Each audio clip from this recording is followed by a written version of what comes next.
Əzizlərim, xoş gördük hər birinizi. Bugünkü mövzumuz olacaq məntiqi riyazi təfəkkür məşğələsi haqqında. Belə deyim, digər məşğələlər kimi məntiqi riyazi təfəkkür məşğələsi də çox vacib mövzulardan biridir. Yəni imtahanın olmazsa olmazı olan mövzulardan biridir. Yadda saxlayın. Məntiqi riyazi təfəkkür məşğələsi dedikdə elementar riyazi təsəvvürlərin formalaşması, inkişafının metodikası məşğələsi nəzərdə tutulur. Yəni, əsasən iki yoldan, iki istiqamət ilə elementar riyazi təsəvvürlər formalaşır. Ədədlərin öyrənilməsi və əməllərin öyrənilməsi. Ədədlərin öyrənilməsi metodu monoqrafik metod adlanır. Əməllərin öyrənilməsi metodu isə hesabi metod adlanır. Monoqrafik metodun ideyasının yaradıcısı Qrubeydir. Yəni, Alman pedaqoqu Qrubeyə məxsusdur. Mənası isə tərcümədə monoqrafiya sözündən götürülüb, mənası ədədin təsviri deməkdir. Müasir pedaqogikada bildiyimiz kimi bir sıra metodlar ilə tanış olmuşuq və əsas metodlar yadda saxlayın ki, şifahi metod, əyani metod, təcrübi metodlardır. Təcrübi metodlara nələr daxildir? Təcrübi metodun digər adı da praktiki metod deməkdir. Yəni, uşaqların təcrübi metodların mahiyyəti uşaqlar tərəfindən bir neçə əməliyyatdan ibarət olan fəaliyyətin yerinə yetirilməsidir. Yəni, praktika belə qısaca olaraq əşyaları saymaqdır, sıra saylarından istifadə etməkdir. Daha sonra əvvəl misal üçün uşağın təfəkküründə, kiçik yaşlı uşaqların əvvəl təfəkküründə hər hansısa bir konkret əşyalarla, sonra onun təsvirləri, daha sonra isə onun işarələri ilə aparılan fəaliyyət və sair və ilə axır və bunların hər biri təcrübi metoddur. Təcrübi metodlara nələr daxildir? Didaktik materiallardan geniş istifadə, əqli fəaliyyət üçün əsas olan müxtəlif təcrübi fəaliyyətlərin yerinə yetirilməsi, didaktik materiallarla təcrübi fəaliyyətin nəticəsi kimi təsəvvürlərin yaranması, yəni qısaca olaraq əqli fəaliyyətə lazım olan fəaliyyətlər və didaktik materialdan geniş istifadə. Əzizlərim, yadda saxlayın ki, bu cümləni mütləq qeyd edin. Kiçiklərdə imitasiya hərəkətləri ilə nağıl qəhrəmanları kimi, böyük qruplarda isə tapmaca, axtarış və yarış xarakteri alır. Söhbət nədən gedir? Təcrübi metodda. Yəni, kiçik yaşlı uşaqlarda imitasiya hərəkətləri ilə nağıl qəhrəmanları kimi, böyük qruplarda isə tapmaca, axtarış, yarış formasında yarış xarakterini alır. Digər metodumuz olacaq əyani metod. Əyani metodlara nələr daxildir? Əyani metodlara obyekt illüstrasiyalara baxış, təlimatdır, müşahidədir, cədvəllərə, modellərə baxışdır. Bunların hər biri olacaq əyani metod.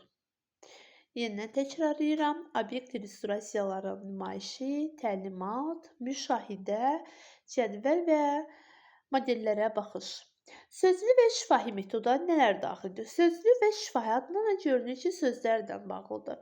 Söhbətdir, izah etmədir, suallardır, ünsiyyətdir. Şifahi didaktik oyunlar.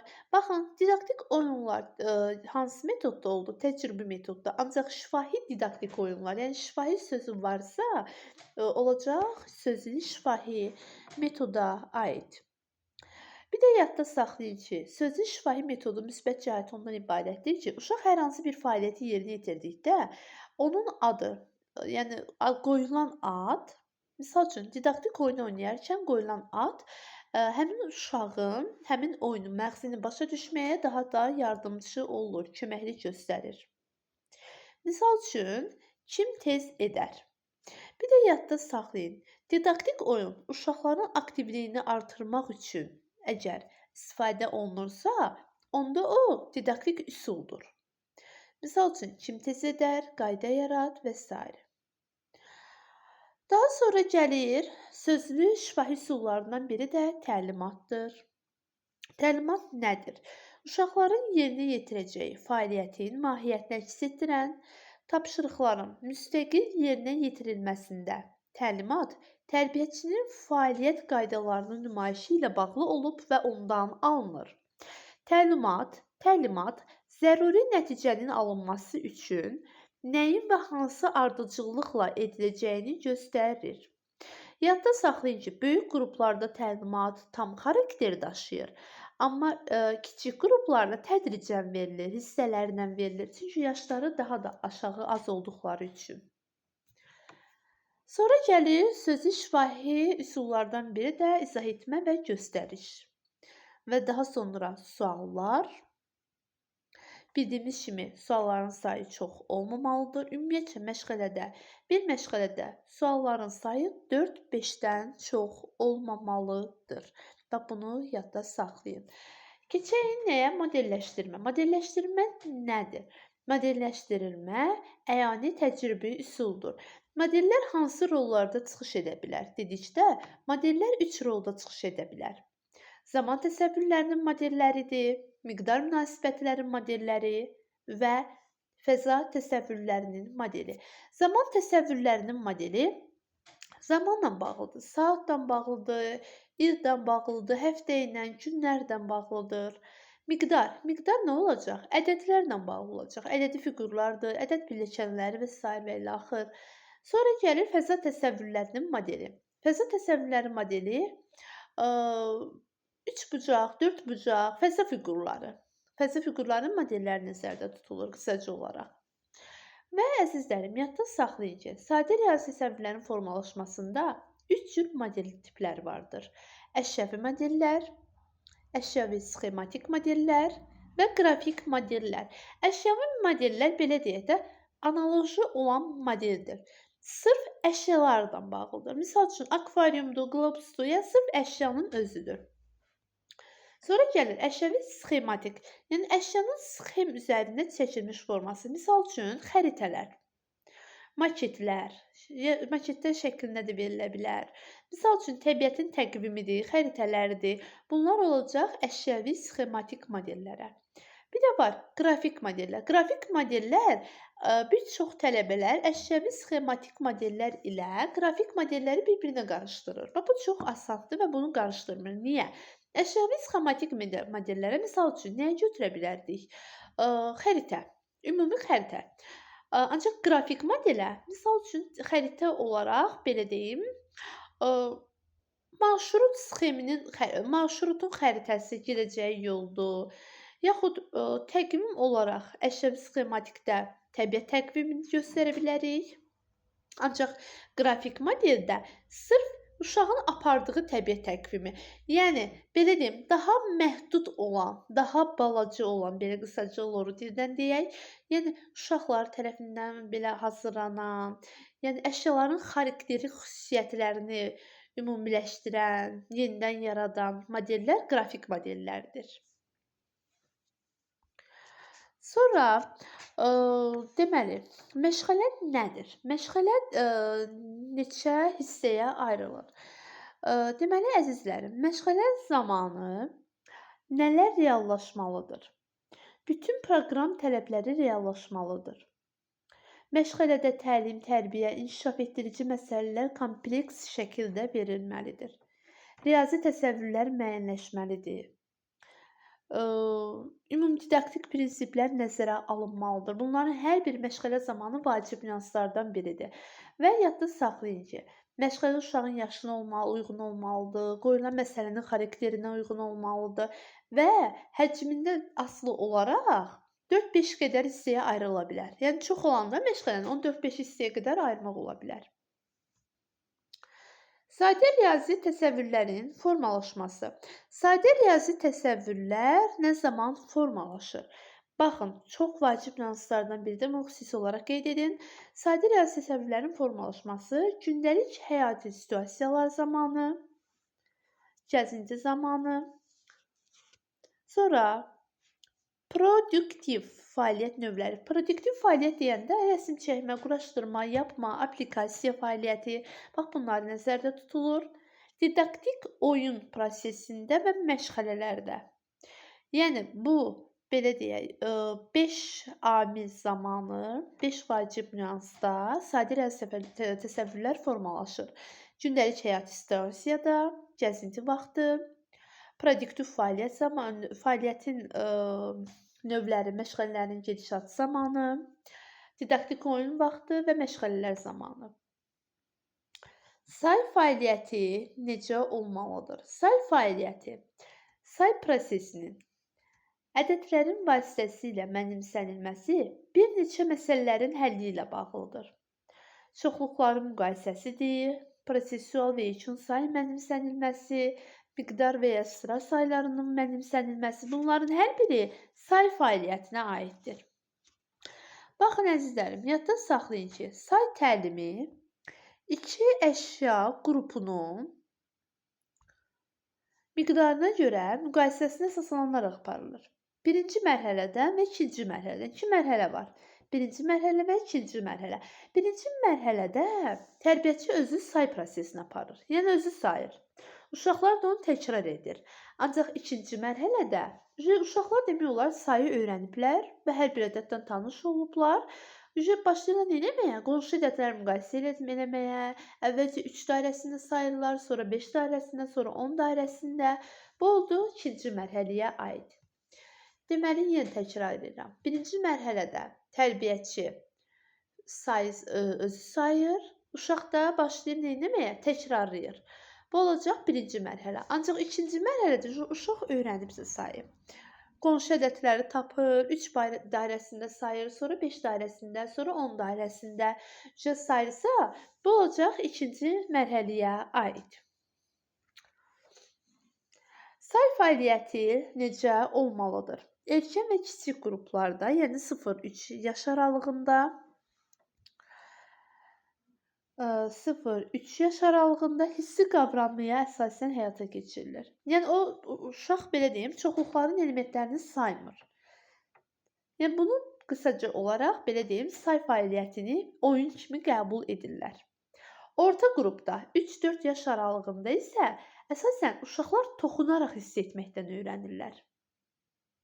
Yəni belə deyim, tərbiyəçi uşaqlara qulaq asmağı təklif edir. Lakin hərəkətlər uşaqların qarşısında yerinə yetirildiyinə görə onlar eşitdikləri səsləridir, gördükləri hərəkətləri saya bilirlər.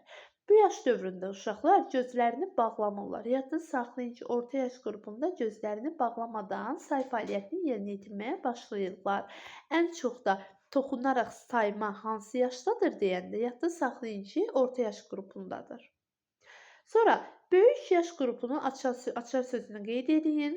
Say fəaliyyətinin çətinləşdirilməsi və uşaqların müstəqilliyinin artırılması, müstəqillik, xarakterin çətinləşdirilməsi sözünü gördüksə, bilin ki, aid olacaq böyük qrupa. Daha sonra gəlir məktəbə hazırlıq qrupu. Məktəbə hazırlıq qrupunda əzizlərim, müxtəlif analizatorların vasitəsilə sayma, uyğunlaşma sözünü gördüksə və müxtəlif analizatorların istifadəsi sözünü gördüksə, bilin ki, olacaq məktəbə hazırlıq qrupuna aid. Məktəbə hazırlıq qrupunda əsasən uşaqlar qonşu ədədlər arasında qarşılıqlı tərs münasibəti mənimsəyirlər. Yəni belə deyim də, digər qruplara baxanda daha da çətinləşir bu qrupda. Rəqəmlərlə tanışlıq gedir, ədədlərin vahiddən ibarət tərkibini öyrənirlər tam olaraq. Belə deyim, tam çoxluğu hissələrə bölürlər. Sonra isə ədədin bölürlər, sonra ondan daha sonra daha kiçik 2 ədəddən ibarət tərkibini tapırlar. Yəni belə bir vəziyyət yaranır. Bir deyim də, qısaca olaraq daha da genişlənir. Bir də yadda saxlayın, məsələ həlli həm böyük, həm də məktəbə hazırlıq qrupunda olur. Məsələlərin həlli həm böyük, həm də məktəbə hazırlıq qrupunda olunur. Əgər uşaqlar, sual düşsə ki, uşaqlar bir əməlli, düz, sadə məsələlər həll edirlər, bilin ki, bu aid olacaq məktəbə hazırlıq qrupuna. Toplanmaya aid, çıxmaya aid məsələlər həll edirlərsə, bu olacaq həm böyük, həm məktəbə hazırlıq qrupuna aid.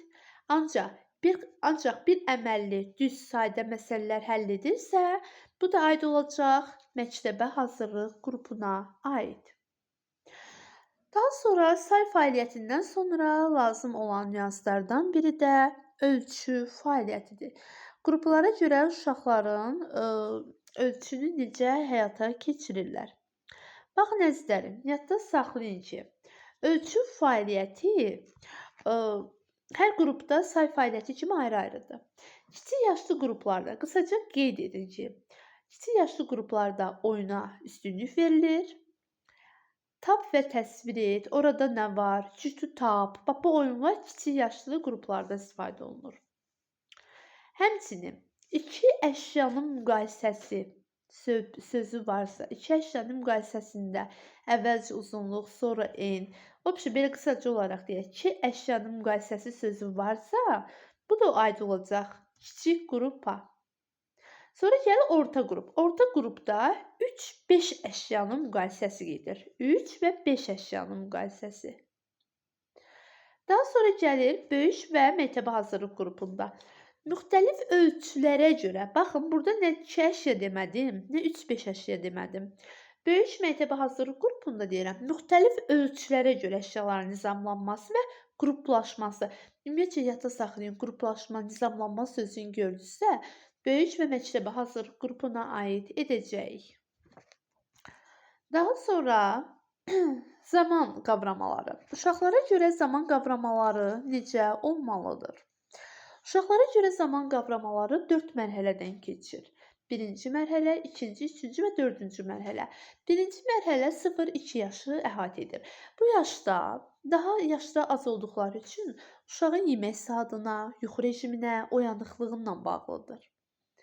Yəni, uşağın həyatında zamana olan an şərti refleks.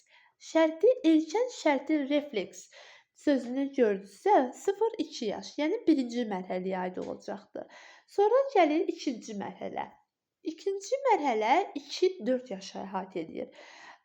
Nitqdə 2-4 yaşda zaman kateqoriyalarını əks elətdirirlər.